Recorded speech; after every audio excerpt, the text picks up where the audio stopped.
Con la herramienta de Excel Footprint vamos a poder calcular la huella de carbono de nuestra alimentación durante los días de estudio. Para ello deberemos de descargarnos el Excel subido a Moodle. Una vez abierto el Excel, comprobamos que hay diferentes pestañas. Entre semana 1, fin de semana y entre semana 2 corresponden a los 3 días de estudio. Esta última pestaña total correspondería al cómputo global de esos días de estudio en cuanto a la huella de carbono generada. El procedimiento para cumplimentar cada una de estas 3 primeras pestañas va a ser el mismo, por lo tanto abriremos una de ellas.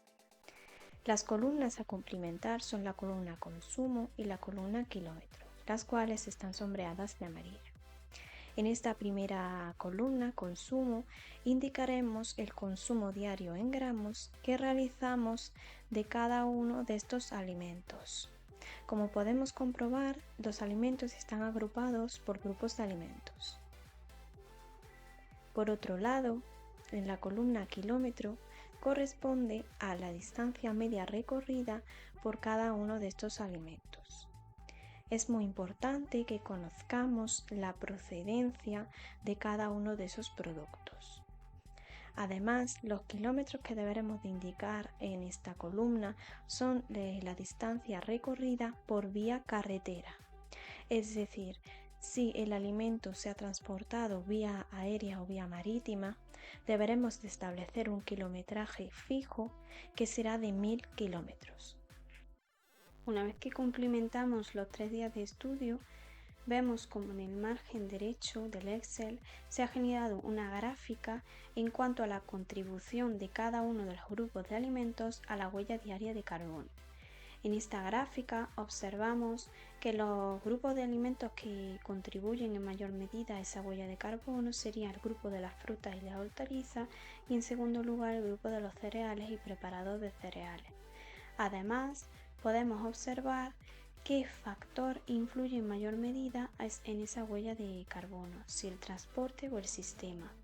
En estos dos grupos de alimentos sería el transporte y por otro lado podemos ver como en el grupo de las bebidas el factor que más influye sería el propio sistema.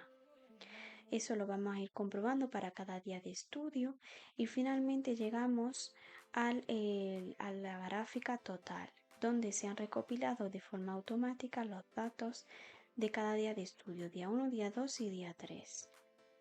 En esta gráfica observamos que grupos de alimentos contribuyen en mayor o en menor medida a la huella diaria de carbono, pero en este caso no hay una diferenciación entre aquellos factores, bien transporte o bien sistema, que influyen en esa huella de carbono. Simplemente los grupos de alimentos que mayor o que en menor medida contribuyen a la huella diaria de carbono. Finalmente, lo que debéis hacer es transcribir los gráficos que habéis obtenido en el Excel a este Word diario dietético. ¿Cuáles son esos gráficos? Pues serían los 3 gráficos diarios más el gráfico total. Si abrimos el Excel lo podemos ver. Sería el gráfico obtenido del día entre semana 1, el gráfico obtenido del fin de semana, el gráfico obtenido del día entre semana 2 y por último el gráfico total, donde se recopila la información de los 3 días de estudio. Asimismo, lo que debéis hacer es evaluar el impacto de la huella de carbono y su evolución en el tiempo. Finalmente, deberéis indicar si os propusisteis mejorar vuestra huella de carbono durante el periodo de estudio y además evaluar los resultados conseguidos.